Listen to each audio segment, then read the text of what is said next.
Good evening po.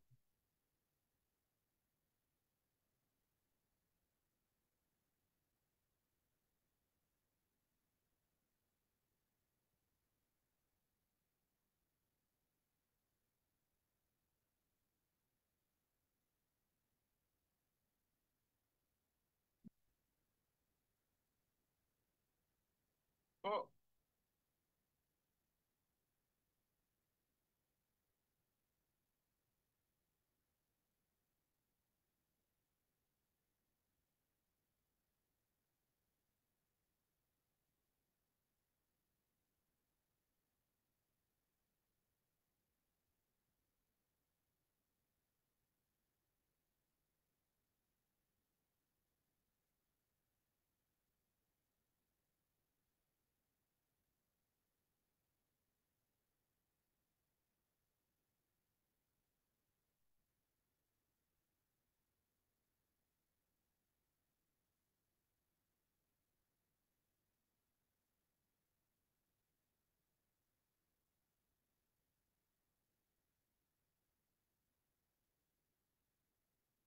Hey, so magandang gabi po sa ating lahat. It's already 8:30 ng gabi, no?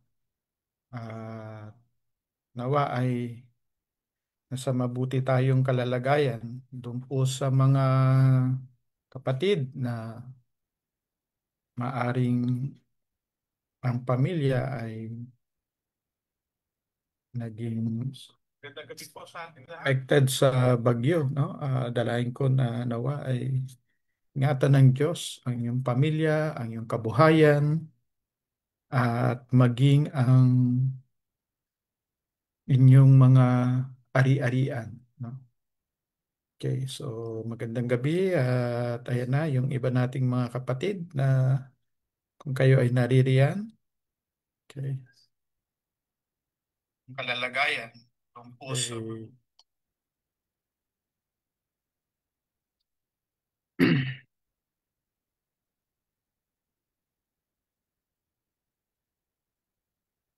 Okay, so magandang gabi po.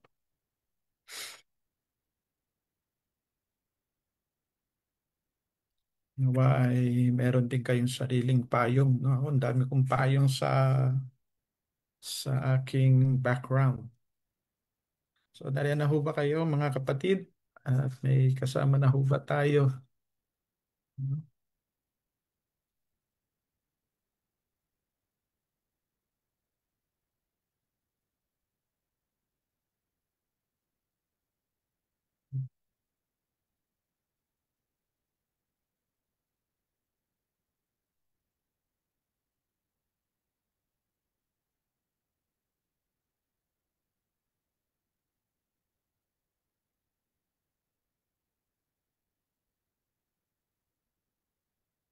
Okay.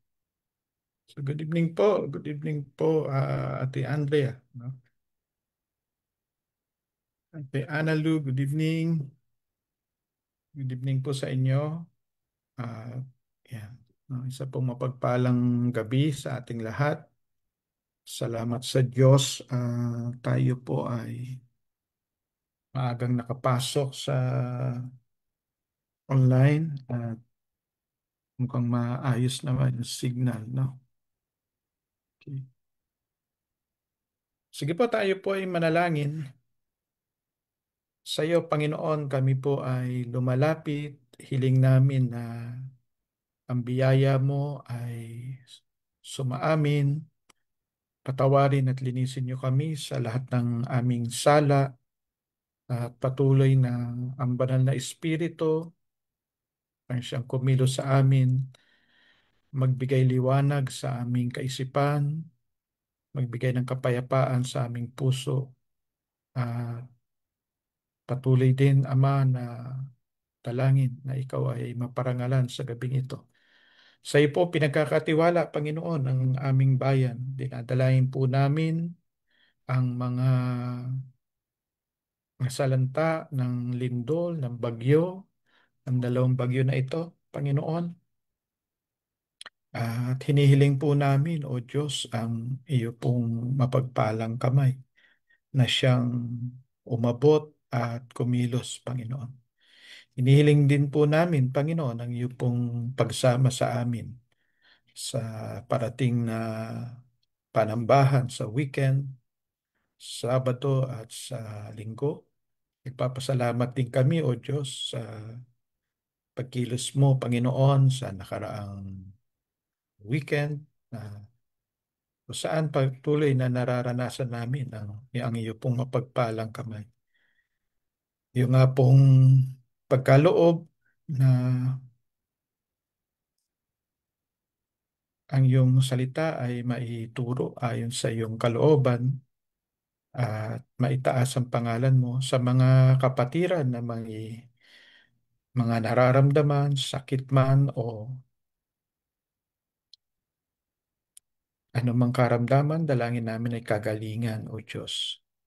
Patuloy din namin dinadalangin, Panginoon, ang mga kapatid na namimighati sa pag-iyaon ng kanilang mahal sa buhay.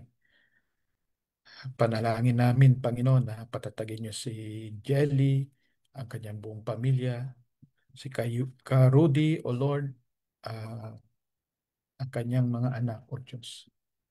Sa iyo namin hinihiling at sa iyo kami hihingi ng lakas ng loob, ng katatagan, O Diyos. Sapagkat kung kami man ay nanghihina, Panginoon, pero ikaw ay malakas at wala sa iyong imposible. At sa lahat ng nangangailangan, anumang pangangailangan, O Diyos, pinansyal,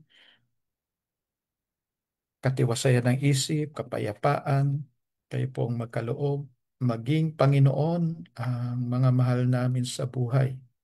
O Diyos, ang mahal sa buhay na nangangailangan ng pagliligtas, mahal sa buhay na kailangan ng reconciliation, mahal sa buhay na kailangan ng gabay, pag-iingat.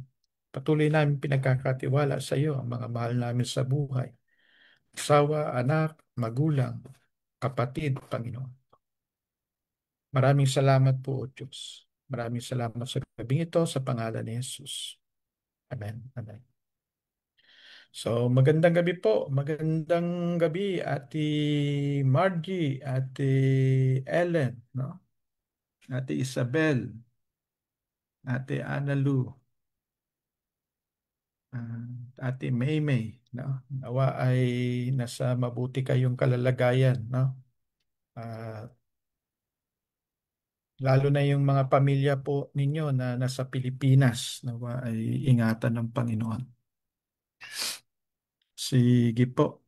Tayo po ay dumako sa awitin. Kung kayo po ay may mga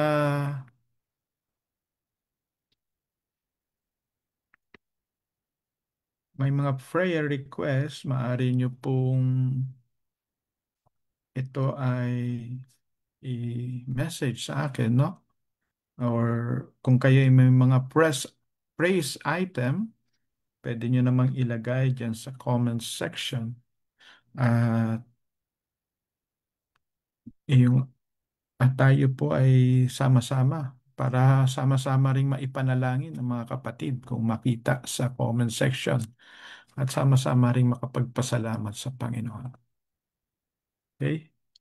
So magandang gabi po. Sige po, tayo po ay dumako sa awitin.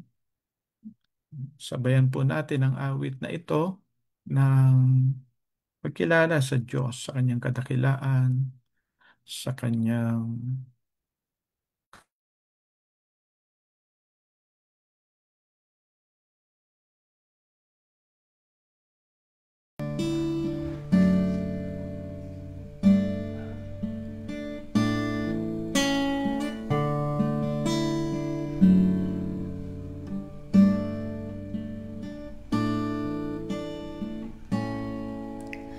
Awitin ko man lahat ng awit sa mundo, di kayang ilarawan ng kadakilaan mo.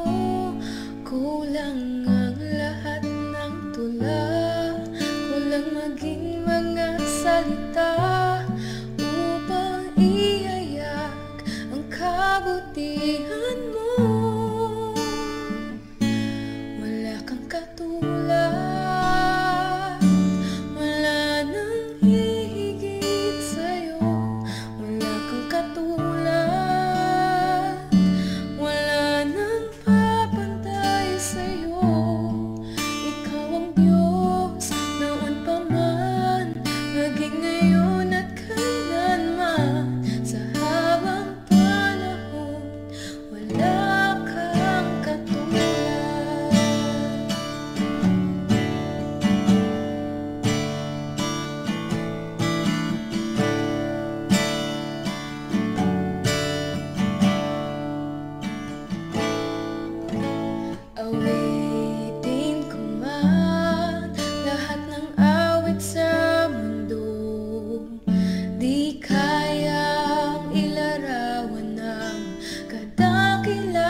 Amen. Tunay nga po na walang katulad ang Panginoon, no?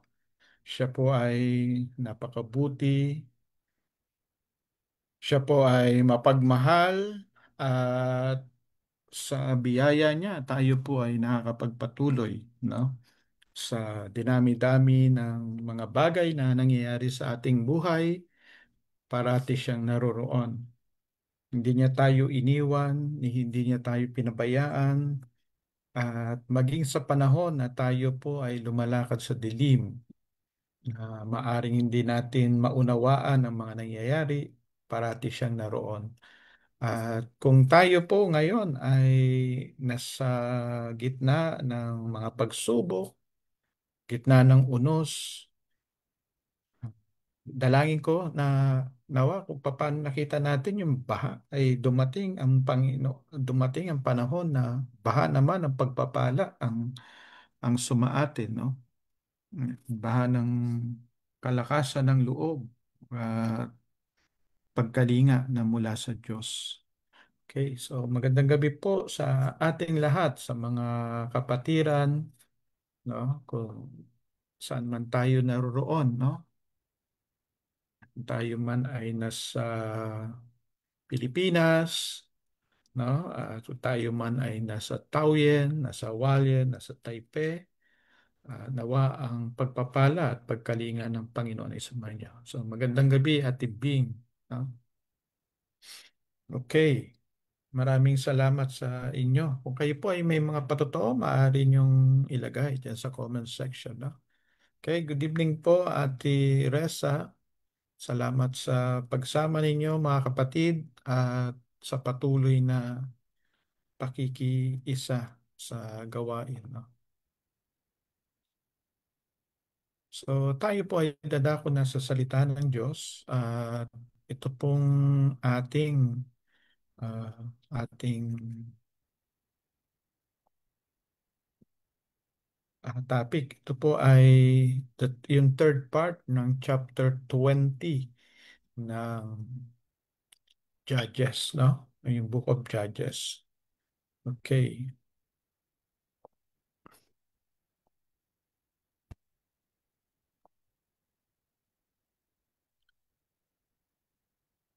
Okay. No?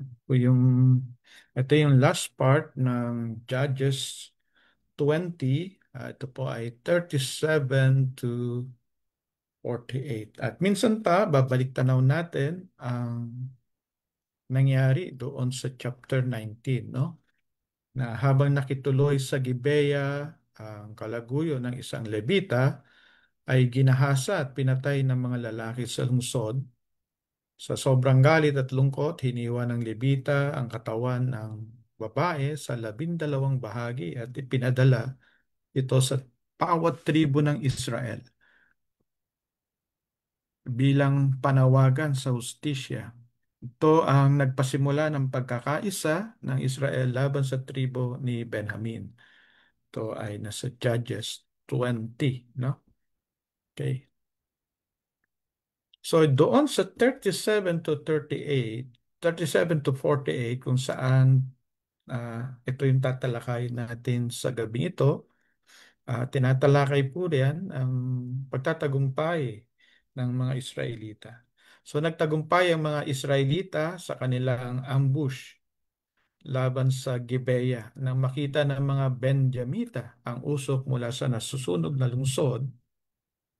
Sila'y natakot at tumakas. Hinabol sila ng Israel at pinatay ang 25,100 na mandirigma. Sinira rin nila ang mga bayan ng Benamin. Tanging 600 lalaki ang nakaligtas at nagtago sa bato ng Rimon. Okay. So, grabe ang nangyari na ito, no? Ito ay naging national crisis sa kanila. At ang pinagmulan niyan ay isang karumal-dumal na krimen, no? Karumal-dumal na krimen. Hindi lang basta kasalanan, kundi talagang karumal-dumal na krimen. So, tingnan na natin, no? Balikan na natin ang salita ng Diyos sa Verse 36 to 37, nahalata ng Benjamin na sila ay nalulupig. At doon, no, sa verse 36, noon lamang nila nakita na natalo sila ng mga Israelita. Umatras ang malaking bahagi ng hukbo ng Israel sapagkat nagtiwala na sila sa mga lalaking pinatambang nila sa palibot ng Gibeya. Nang malayo na ang mga Benhamita, sinalakay nga nila ang lungsod at pinatay ang lahat ng mga taga roon. So nahalata na nila. Now remember, dalawang beses na natalo ng mga Benhamita ang mga Israelita at sa ikatlong pagkakataon, bago bumalik sa labanan ng mga Israelita, sila ay nag-ayuno at nanalangin. At talagang hinintay nila ang tinig ng Panginoon. Hinintay nila yung word from the Lord. Alam niyo po, napakainam po yun kahit sa atin mga kapatid na mananampalataya na hindi lamang basta tayo ay magsagawa ng isang bagay na nakasanayan natin o mataas yung kumpiyansa natin, kundi alam natin na yung ginagawa natin ay ayon sa kalooban ng Diyos, no? Okay, napaka ano po 'yun, no? Not just quoting quotes, no? Kundi alam mo na yung bagay na 'yon ay pinagagawa ng Diyos sa iyo. Okay. Sa verse 38, may kita rin ho natin, no? Nakita na ng Benhamita yung tunay na nangyayari. Sabi ro sa verse 38, may usapan ang mga Israelitang umatras at ang mga nakatambang sa palibot ng Gibeya na kapag may nakita silang makapal na usok sa Gibeya, haharapin na nila ang mga Benhamita. Noon ang mga Benhamita ay nakapatay na ng 30 Israelita kaya iniisip nilang malulupig na naman nila ang mga Israelita. At lumitaw nga ang makapal na usok mula sa Gibeya. Nang lumingon ang mga Benhamita, nagtaka sila nang makitang nasusunog ang buong lungsod ng Gibeya. No? Yung mga Gibeya ay yung mga nasa Gibeya, no? Yung mga Benhamita na siyang mag-aambush ay nabigla sila, no? Nabigla sila at maging ang mga Benjamites nabigla. At yung tunay na ambush na galing sa Israel ang nangyari. Okay. So dito makikita natin mga kapatid na yung hustisya ng Panginoon, God's justice is sometimes carried out through human agency even in painful ways. Okay. At at ito po yung nakakalungkot na pangyayari dito kasi maaring makita natin nagtatagumpay ang mga Israelita pero wag nating kalimutan na mga kapwa rin nila Israelita itong kanilang pinupuksa, no? At ito po ay isang bagay na masakit, no? Ito po ay isang bagay na masakit kahit na tignan natin sa ibang kaparaanan. Para ito yung sinasabi ng Panginoon, no? Kung ang mata mo ang nagkukos ng pagkakasala, no? Kung ang kamay mo nagkukos ng pagkakasala, ay aalisin mo. At ito po ay isang bagay na nakakalungkot na nangyari sa mga Israelita. Pagka ang isang bayan ay hati-hati at naglalaban, maaaring sabihin ng isang panig na siya ay panalo, pero sa totoo, lahat ay talo. No? Okay, tinanho natin. So ang mga lalaking nakatago ay biglang sumalakay sa Gibeya at pinatay ang lahat ng tao roon. Ito po ay mga Israelita, no? Yung ambush. Sa Proverbs 21 verse 15, ito po yung mababasa natin. Ang katarungan ay kagalakan sa matuwid, ngunit takot sa mga gumagawa ng kasamaan. Ito po ay hustisya, no? Hustisya. Pagka ang mga nagkasala ay napaparusahan, no? Hindi lamang makilala kasi maaring makilala, pero pinatakas o makatakas ay wala akong katarungan yon, no? Kaya nga po naglaban-laban ang mga Israelita dahil yung mga may kasalanan ay pinagtanggol at itinago ng mga Benhamita. Alam niyo po, yan po ay isang bagay na hindi mainam, na kung may mga nagkasala, may mga gumawa ng karumal-dumal na krimen, ay ipagtanggol, itago, no? At konsintihin, no? Pero ang Diyos ay Diyos ng hustisya. God's justice is sometimes carried out through human agency. At minsan talaga masakit yun, no? Okay. Tingnan ho natin yung pagpatuloy natin. Sa lahat ng pagkapanalo, ito ang nakakalungkot, mga kapatid. Sabi doon sa Judges 20, verse 41 to 44. Sinamantala naman ito ng mga Israelita, hinarap na nila ang mga kaaway. Nalito ang mga Benhamita at nagtangkang tumakas patungong kaparangan. Ngunit pinalibutan sila ng mga Israelita at hindi nilubayan ng pagtugis hanggang sa silangan ng Gibeya. Ang napatay sa mga pinakamagaling na kawal na Benhamita ay umabot sa 18,000. No? 18,000 na talagang mahuhusay. No? Magagaling. Kaya nga nadaig nila yung malaking army ng Israelita. At ito'y, kung titignan, siguro magsasaya dahil nananalo, pero ano ang ikasasaya mo kung kababayan mo ang napupuksa, no? Okay, tingnan ho natin. Yung sin blinds us until judgment reveals its consequences. Alam niyo po, pag ginagawa natin yung kasalanan, no? O ginagawa natin yung krimen, o ginagawa natin yung isang bagay na karumal-dumal, nakakabulag yun, no? Nakakabulag yun. At dalangin nga natin na talagang mabukas ang mga mata ng mga tao na makita ang katotohanan, no? Ah, at kahit dito sa nangyayari sa ating bansa, no? Talagang makita ang katotohanan. At dito dapat dapat bilang mananampalataya, maiwasan natin yung pagiging partisan. Bakit ho? Kasi yan nga naging problema ng mga Benjamites eh. Napaka-partisan nila, kahit yung mga kasamahan nila, kababayan nila na nagkasala ay tinago nila, no? Tinago, kinonsinti. Tayo po bilang mananampalataya, manalangin tayo na yung kung sino at kung papaano. Hindi naman natin, tayo naman ay hindi mahusay at magagaling na mga investigador, no? Pero tayo po ay kayang manalangin, lumuhod, at humingi ng tulong sa Panginoon.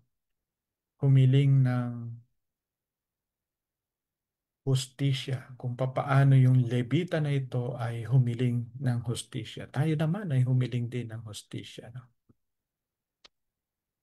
Sabi ron sa verse 41, nang lumaban ang mga Israelita, natakot ang mga Benhamita sapagkat nakita nilang dumating na ang kapahamakan. At nawa ito po ay mangyari, no? Yung takot na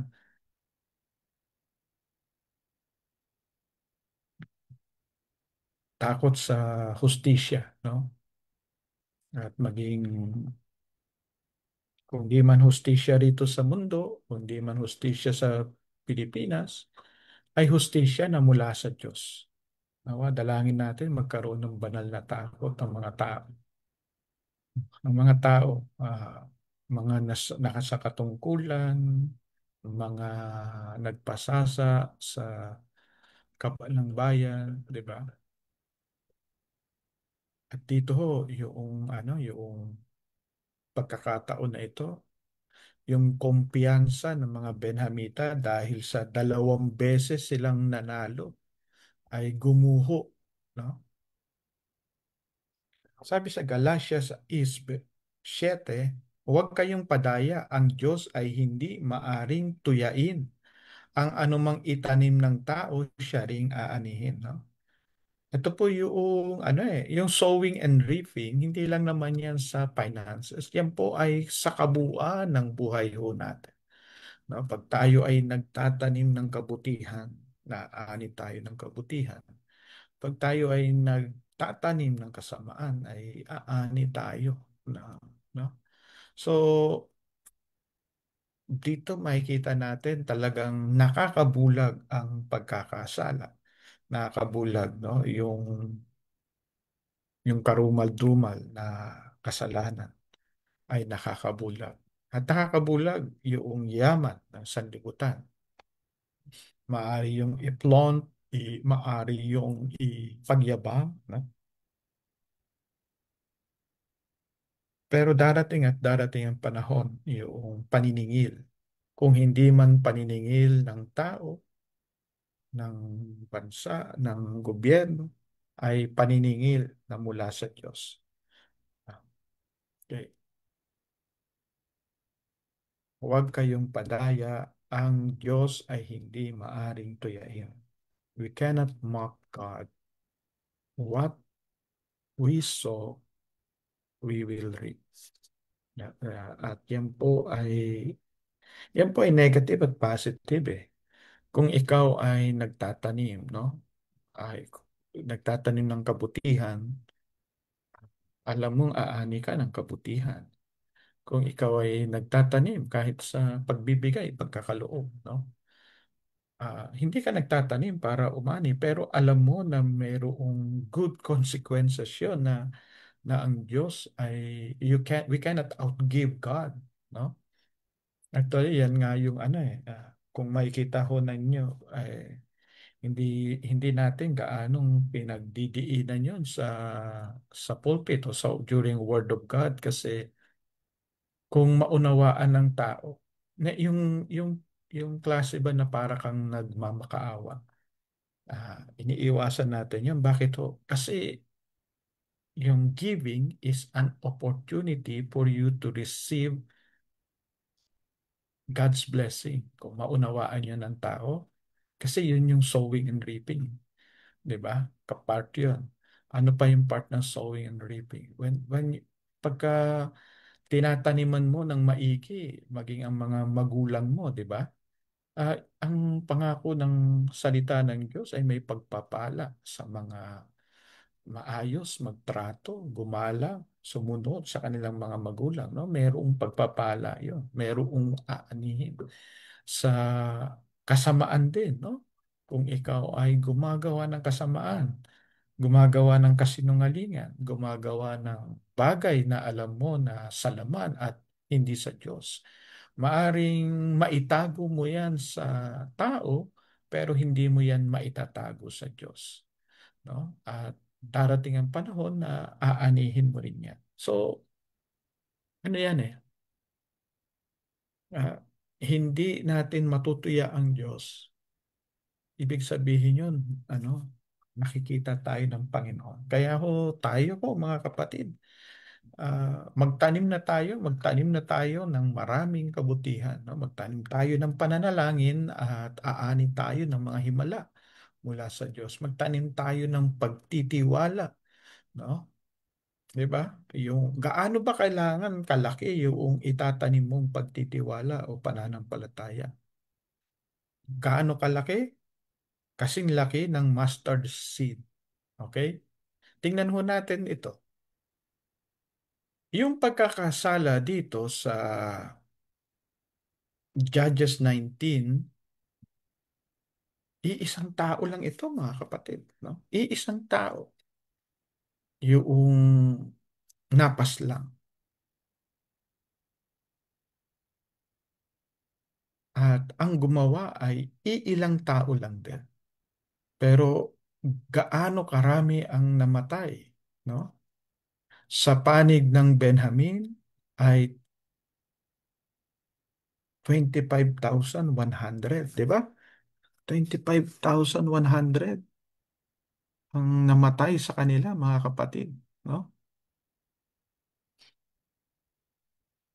Nakita ho natin yung sowing and reaping. Maliit yung itinanim, malaki yung inani. Okay? Kaso nga lang, pangit yung pagkatanim, pangit yung itinanim, pero ganun pa rin, malaki pa rin ang inani. Ganun kahit saan no? Maaring ikaw ay may maliit na ibinigay na kabutihan sa iyong kapwa.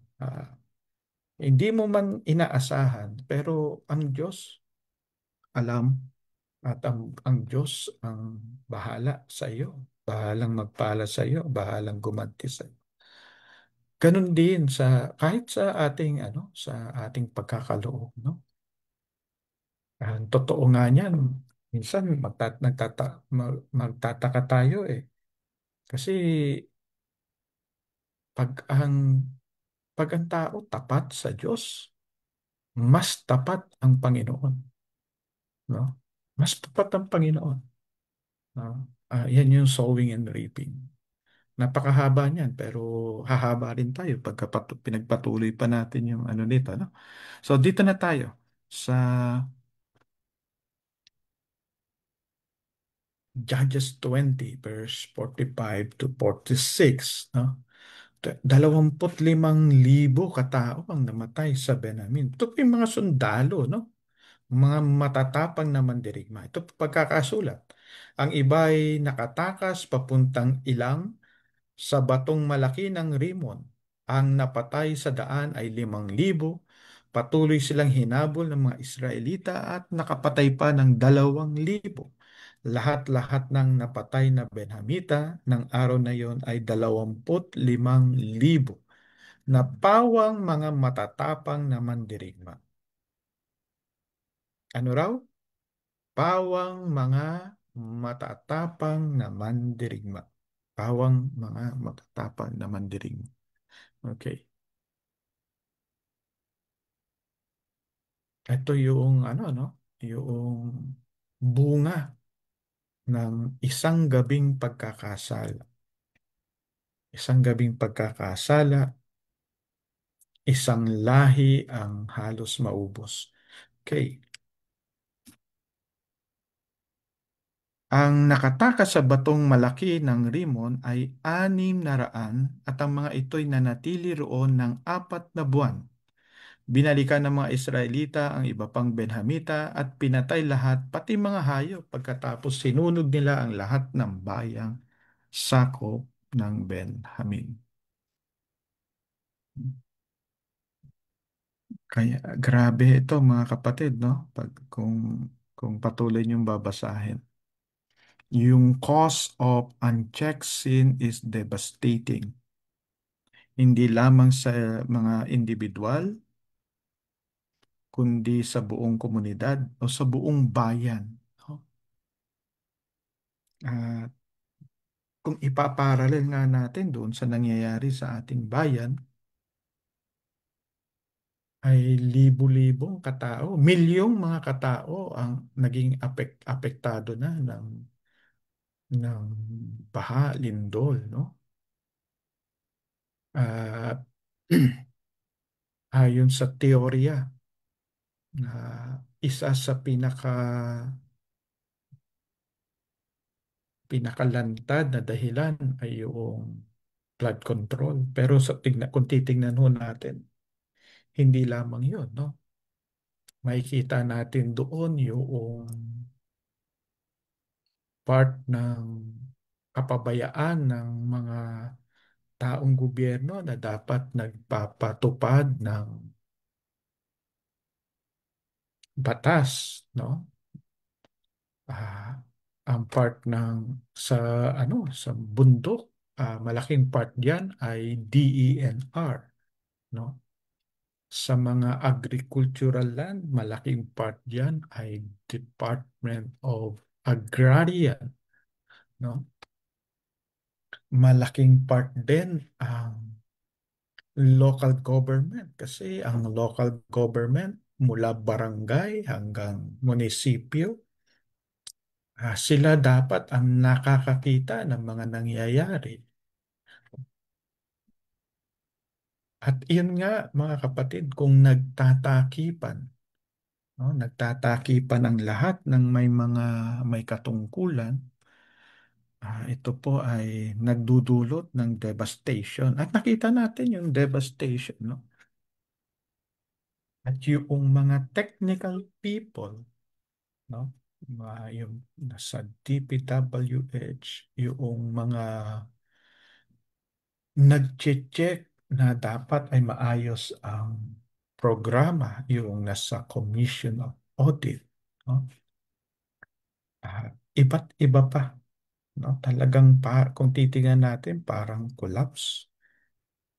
Pag na-uncheck, no? Kaya dapat may check and balance ang gobyerno.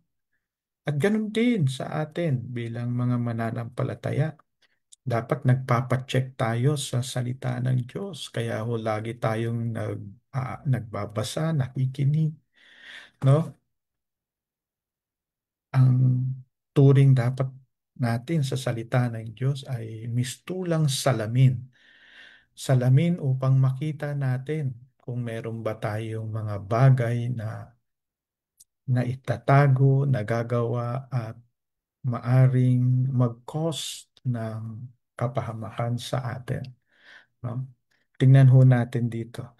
Binalikan ng mga Israelita ang Benjamin at pinatay ang lahat ng nasa mga bayan, pati mga hayop at anumang makita nila. Grabe ang pagkauhaw sa hustisya ng mga Israelita dito. Sabi sa Roma 6:23, sapagkat ang kabayaran ng kasalanan ay kamatayan, ngunit ang kaloob ng Diyos ay buhay na walang hanggan sa pamamagitan na ating ni Kristo Jesus na ating Panginoon. Roma 6:23. No? Sa eternal ay ganoon. Dito rin sa lupa ay ganoon. Pagkahiwalay sa Panginoon. No? Ta- Kaya, kaya nga sinasabi natin all truths are parallel kasi yung maliit na katotohanan ay ganun din sa malaki, di ba? Yung maliit na katotohanan sa iyo kung meron kang unchecked sin or alam mo na na merong bagay na naitatanim ka o may bagay na naitanim sa iyo, no? Kung meron kang unchecked na galit, unchecked na pride, unchecked na pagkamuhi, maaring akala mo lang ay yan ay napakaliit, pero baka magdala yan ng malaking sakuna sa iyo. Bakit ho? Kasi yung maliliit na yon ay lumalaki pagka itinaniman mo ng sama ng loob ang iyong sarili. Hindi yung mga tao sa paligid mo ang mag-aani. Ikaw na nagtatanim ang mag-aani, no? At maaring mapuno yan ng galit, ng puot. Imbis na makita mo ang makapangyarihang kamay ng Panginoong kumikilos sa iyo, ay nawawala, no? Kaya yung unchecked sin, naku, napakalaking ano yan sa atin. Hindi ko sinasabi na hindi tayo magkakasala. Lahat tayo nagkakasala. So, ayun nga yung sinasabi sa 1 John chapter 1, no? Walang makapagsasabi na hindi siya nagkakasala. Ang sinasabi rito, mga kapatid, patuloy po tayo magpa-check sa Panginoon, no? At ganun din, di ba, sa bansa. Pagka nawala yung check and balance, kaya nga merong mga ahensya ng ating bayan, no? Merong executive, merong legislative, merong judiciary. Bukod doon, merong mga Merong Commission of Audit, nariyan yung Ombudsman, nariyan yung Sandigan Bayan, no? Nariyan ang kapulisan, nariyan ang mga sundalo. At yan po ay may kanya-kanyang role upang bumalanse ang isang bansa. Pero pagka sila-sila ay nagtakipan, aba, devastation yan, mga kapatid. Meron pang relihiyon. Paano pagkasama ang relihiyon sa pagtatakip ng kasamaan? Mahirap na ho yun, no? Kaya ho tayo, humiling na lang talaga ng awat biyaya sa Panginoon, ng awa na huwag judgment ang dumating sa atin, kundi grace, no? Sa ating bayan na tayo ay pakinggan ng Diyos. So tingnan ho natin, pagpatuloy ho natin itong ating pag-aaral. Ito po ay pinakahuling part ng chapter 20. Now, so ang bahagi ng kasaysayang ito ay nagpapakita ho ng mga sumusunod. Napakarami ang makikita natin yan, pero itong tatlong bagay. Katarungan at paghihiganti, no? Yung justice and vengeance. Pinapakita ng kabanata ang paghahangad ng Israel ng katarungan, ngunit nauwi ito sa halos paglipol ng isang tribo. Grabe naman din yung vengeance nila, no? Grabe. Nadala sila ng pagkatalo nila ng 2 beses at talagang parang may panggigigil dahil kahit na yung hindi nakasama dapat pati no yung mga hindi mandirigma at mga hayop ay pinatay na nila. Iba ho ang katarungan, iba ho yung paghihiganti. Lagi ho natin tatandaan yan, mga kapatid. Ang paghingi ng katarungan ay paghingi ng karampatan na aayon na tugon upang pahupain yung hilak, yung galit, yung paghingi ng hustisya, no?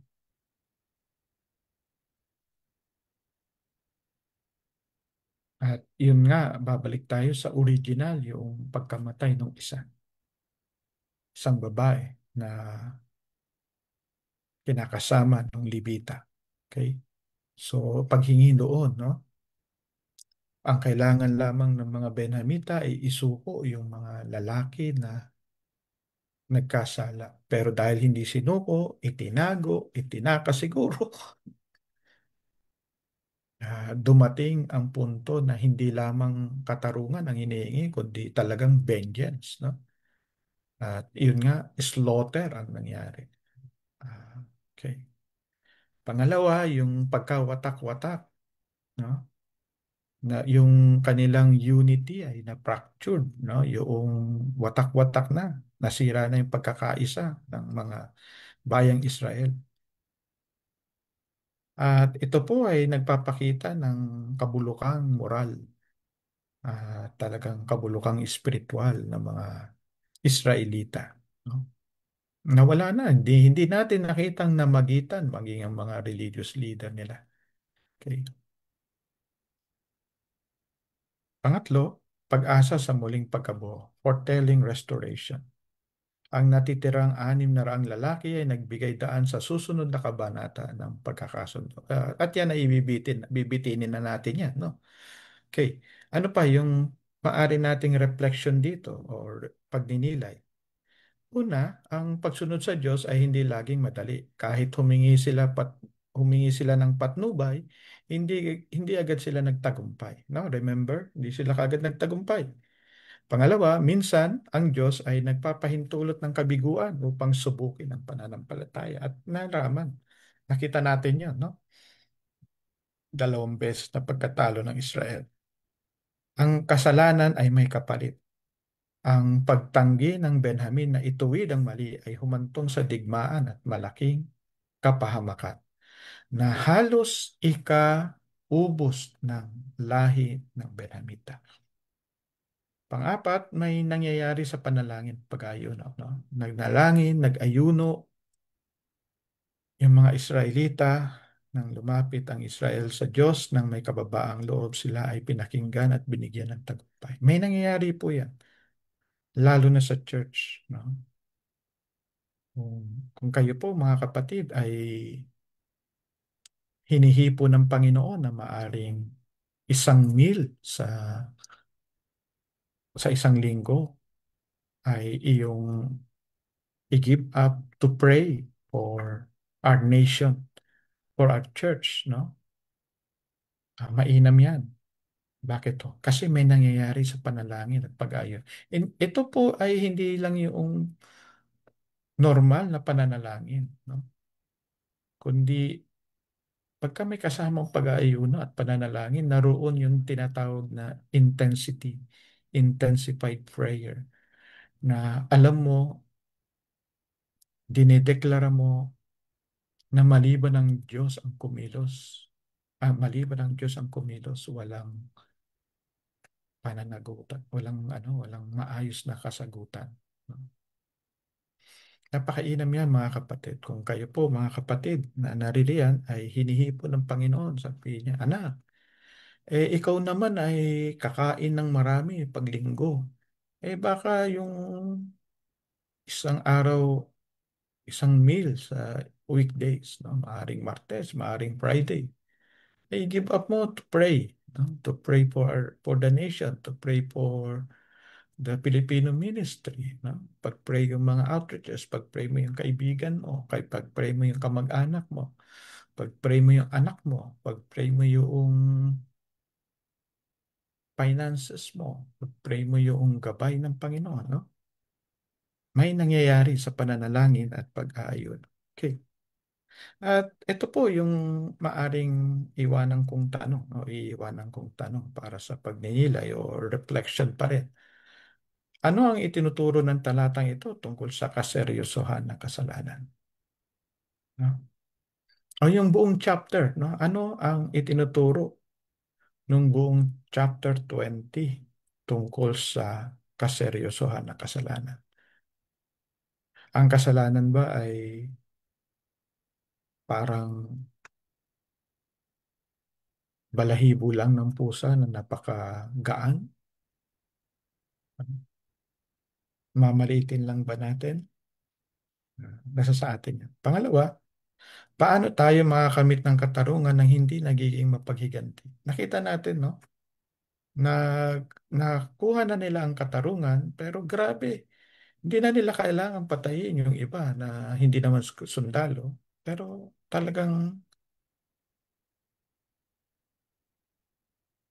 sinama nila at maging yung mga hayop. No? Talagang dumating na, imbis na paghingi lamang ng katarungan, naging paghihiganti na. Pangatlo, saan natin makikita ang awa ng Diyos kahit sa gitna ng hatol? O yung mercy ng Lord kahit sa panahon ng judgment. No? Yan po ay iiwan kong mga tanong, mga kapatid. Tanungin natin sa sarili natin. Mainam po na tinatanong natin ang sarili natin, lalo na sa harapan ng Biblia. Dahil ang Biblia nga ay isang salamin, at ang salamin ay pangkaraniwang ginagamit upang makita ng isang tao ang kalalagayan ng kanya o ang kanyang tunay na itsura. At ganun din ang salita ng Diyos. Tingnan natin. At nawa maging salamin natin itong Judges 20. Na. So, yan lamang po mga kapatid.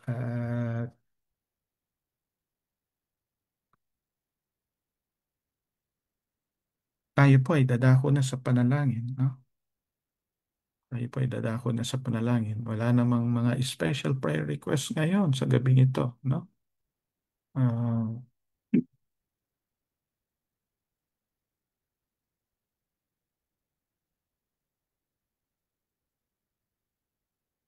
so tayo po ay patuloy ho na magtiwala, maniwala sa Diyos. No? Na sa huli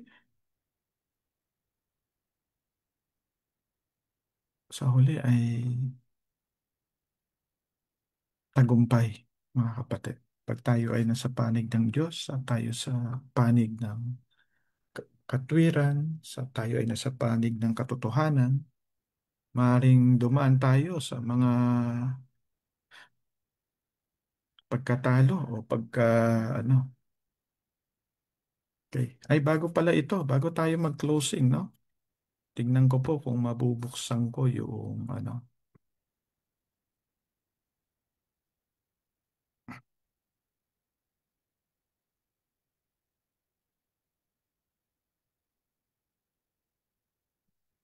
Sa, may mga kumokontak sa akin patungkol sa relief operation, no?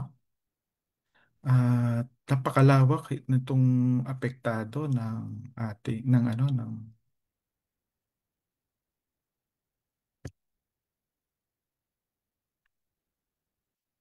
napakalawak itong epekto ng ano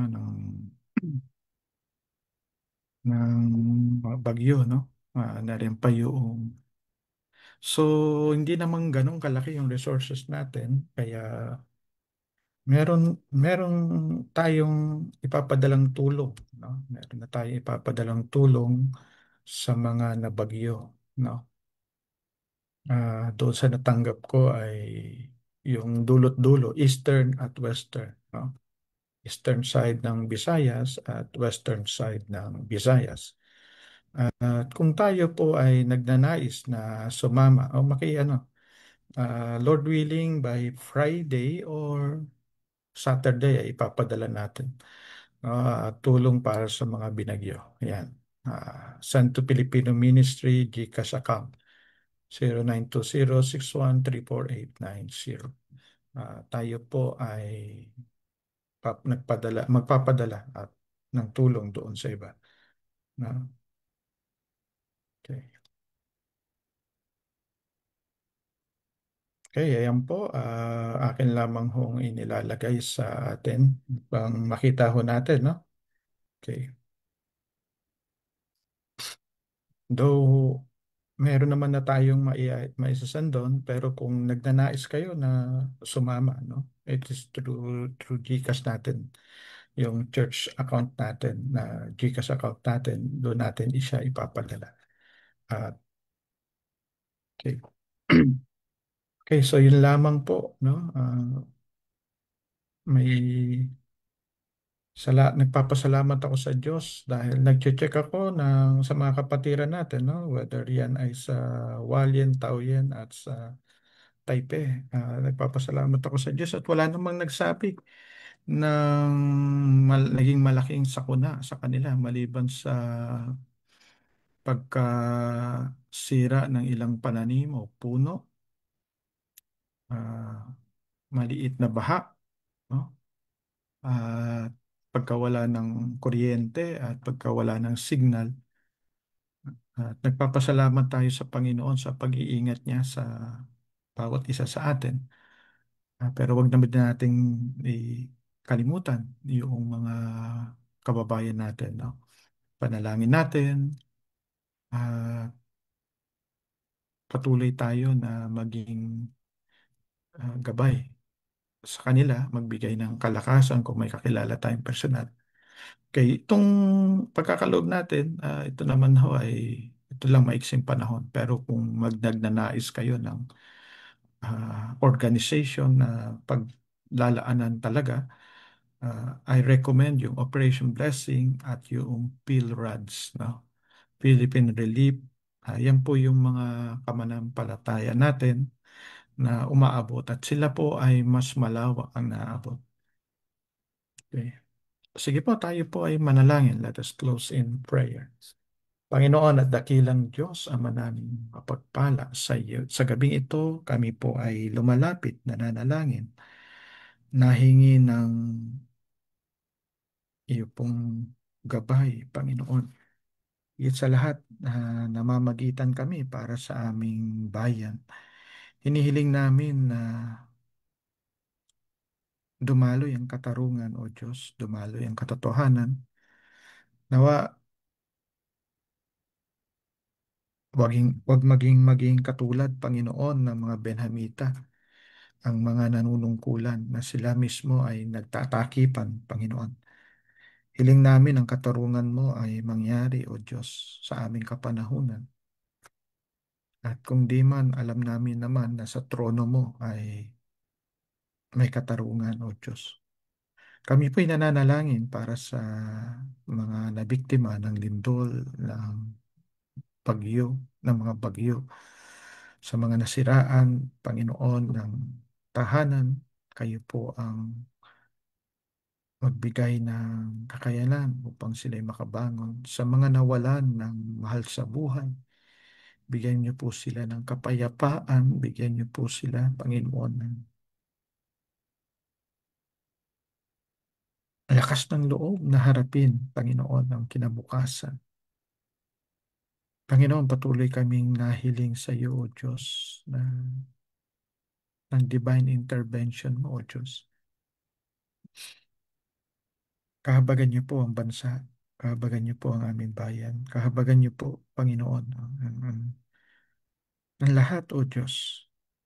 Nawa sa gitna ng pagkawatak-watak, O Diyos, dalangin namin ng tunay na pagkakaisa na nagmumula sa pagmamahal sa iyo, pagmamahal sa kapwa, Panginoon.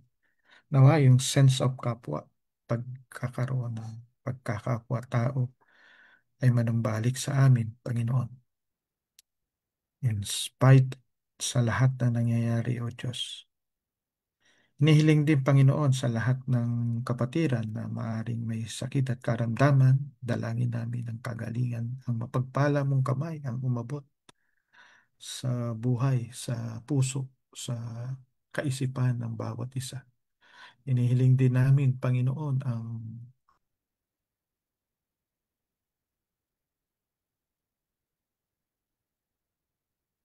iyo pong mapagpalang kamay ang gumalaw at kumilos, O Diyos, sa weekend na ito, sa panahon ng aming panambahan. Patuloy po na hinihiling namin na biyayaan niyo kami ng iyong presensya, O Diyos. Biyayaan niyo kami ng iyong presensya, na iyong presensya, Panginoon, ay maranasan, maramdaman ng bawat isa. Sa pagising pa lamang, sa pagpunta pa lamang sa gawain, sa pagpasok, O Diyos, maramdaman namin ang iyong presensya, ang iyong pong mapagpalang kamay. Hanggang sa awitan, hanggang sa salita, hanggang sa fellowship, hanggang sa lunch, O Lord. Yung pag-ibig mo, yung kapayapaan, at patuloy kang mag-glorify, O Lord. Tuloy niyo pong patatagin kami bilang iglesia lokal, O Diyos, sa Taipei, sa Taoyuan, sa Hualien. Tuloy niyo kaming pagkaisahin. Patuloy kayong magdagdag ng mga lalaki at babae na sasamba sa iyo, sa espiritu at katotohanan. Patuloy niyo kaming gabayan na lumapit sa iyo. Idulog ang lahat sa iyo, O Lord. By prayer, Lord, by prayer.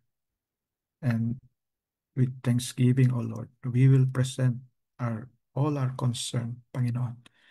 Knowing, Lord, na kaya ninyo at wala pong imposible sa inyo. Maraming salamat sa gabing ito. Sa pangalan po ni Jesus. Sa pangalan ni Jesus. Amen. Amen. God bless po sa lahat, mga kapatid. Salamat sa pagsama. Salamat sa pakikisa. Tuloy po tayong makipagniig sa Diyos, no? At yung mga tanong, itanong natin sa sarili natin. Walang exemption kahit, no, kahit ako, kahit bawat isa sa atin, patuloy tayong magtanong sa Panginoon, no? Magpa-check lagi tayo ng ating puso sa Lord. So God bless po sa lahat.